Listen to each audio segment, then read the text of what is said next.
Do you have any planet debilitated in your chart and you get scared of the debilitation? In this video, we are going to dive deep into the concept of debilitation in our program Know Your Chart KYC. So if you want to know more about the debilitation of the planet, keep watching. Namaste and welcome to Pramanik Astrology channel. I'm your host Prasad Mahazani. Help you raise your vibrations and become your true self with the help of Vedic Astrology. If you have any question, add me on Instagram at Pramanik Astrology. I read all the DMs and I reply to almost all the DMs. And if you still have any question, you can always reach out to me in YouTube comment section. I read all the comments and I try to reply to almost all the comments. And if you are looking for readings and consultations, check out the link into the description section and go for the complete horoscope analysis. Prasad, yes, I have a debilitated planet.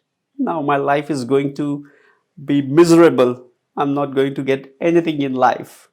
No, it doesn't work like that. I'm not here to give you any false hope.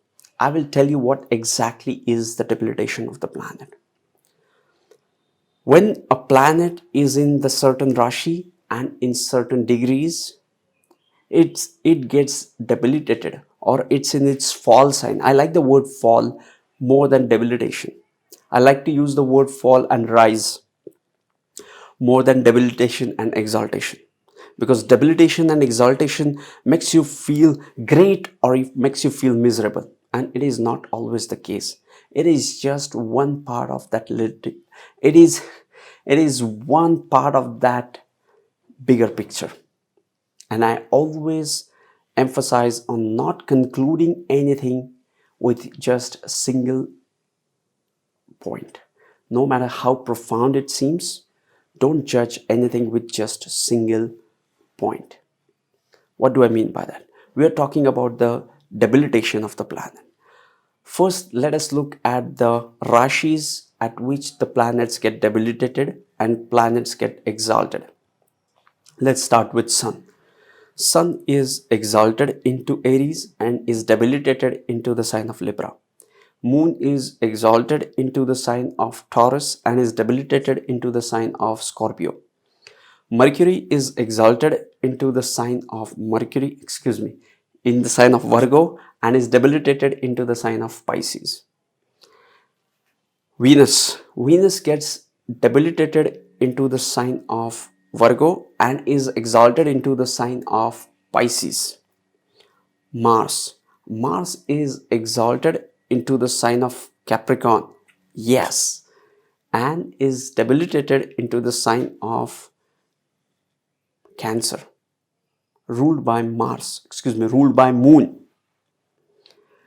Then Rahu and Ketu does not have any exaltation or debilitation point because they are more like ascendants.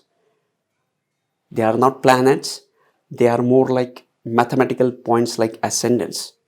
Okay, their lords have the significance, just like ascendant lord, 7th lord, 10th lord, 12th lord. The lord of these Rahu and Ketu have immense signification, and they dictate how these Rahu and Ketu are going to behave. We'll talk about that in some other video. Exaltation and debilitation. I think we have covered all the points. I think we have covered all the planets: Sun, Moon, Mars, Mercury, Venus. We forgot the Saturn. Saturn is debilitated into the sign of Aries and is exalted into the sign of Libra. For Moon and Mercury, there is also the rules for degrees, but we are not going into that detail right now. Just remember the rashis of debilitation and exaltation, the rashis of fall and rashis of rise for each planet. Okay, now suppose you have a planet debilitated. What exactly is happening in your chart? Let's take an example. Suppose you have Saturn in the first house. You have Aries ascendant and you have Saturn in Aries debilitated. So how you are going to look at this? There's one more concept called as avasthas. Avasthas are Lajjatadi avasthas, Baladi avasthas, Jagratadi avasthas, Diptadi avasthas. there are certain avasthas, and the word adi is like and. Lajjit avastha and other avasthas. Jagrat avastha and other avastha. Dipta avastha and other avasthas. So these avasthas have their own significance. Okay, but when a planet is in the sign of its fall or the sign of its debilitation, the planet is in the avastha of sleep. And what we do in sleep, we cannot do anything when we are asleep. We were talking about an example where Saturn is debilitated into the first house. Now, if a person is asking, I have Saturn debilitated, will this work? Will my life be miserable? What's going to happen with me, Prasad? Please tell me. Now, let us look at the debilitation of the planet with an example. So, right now, Saturn is into the first house and debilitated. The most important thing it is going to have impact on are the houses. Debilitated planets have a very prominent impact on the houses. So we're talking about the Saturn debilitated into the first house. Now look at the rashis of Saturn. Look for the rashis of Saturn in Aries ascendant. Why Aries ascendant? Because we are talking about the Saturn's debilitation as an example. So look for the Saturn's Rashi into the chart of Aries ascendant.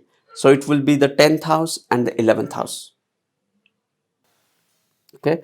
So your 10th house and 11th house, the Lord of the 10th house and 11th house is sleeping. So it is not able to produce.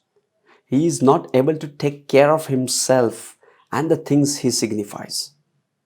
So he signifies career, he signifies work, he signifies gains.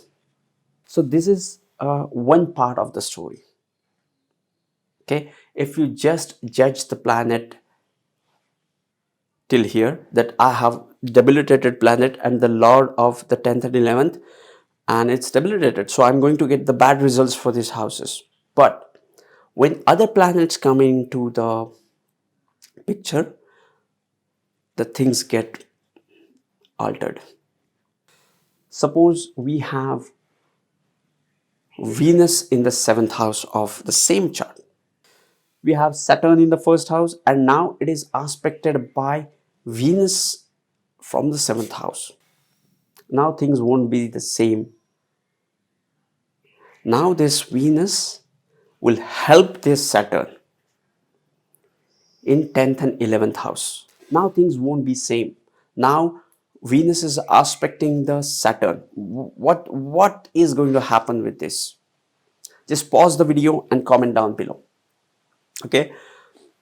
This Venus is a friend of Saturn, and now this friend is aspecting the Saturn. Venus is in its own house, and now it is aspecting the Saturn, his friend. Now this aspect from Venus is going to help the Saturn to perform little bit better. Now Mercury is also into the 7th house and is aspecting the Saturn. Now this will again boost the Saturn a bit. Okay, and let's assume that the Lord of the Saturn is into the 10th house. The Lord of the Rashi in which Saturn is placed in is exalted into the 10th house of the career. Now things won't be same.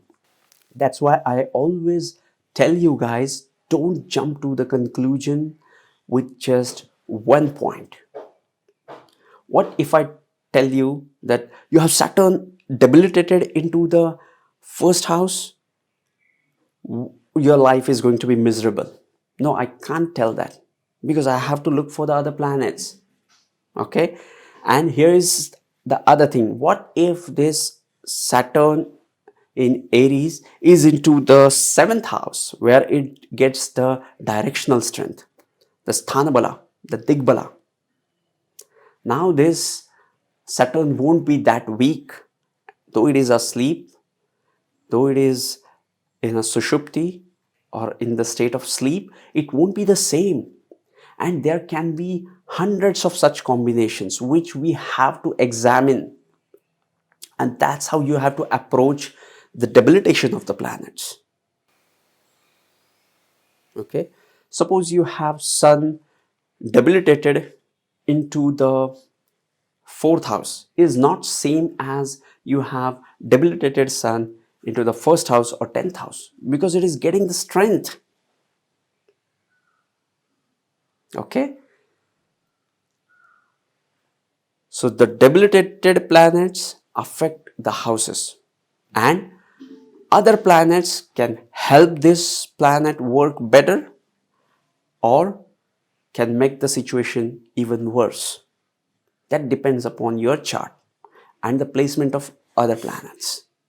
Now let us look at some of the scenarios with the debilitated planets. Okay, let's talk about the retrogression of the planet. What if you have a planet debilitated and is retrograde?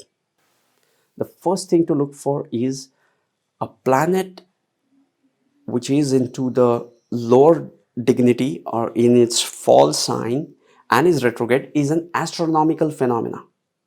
So it has to be judged only into your Rashi chart and not any other chart.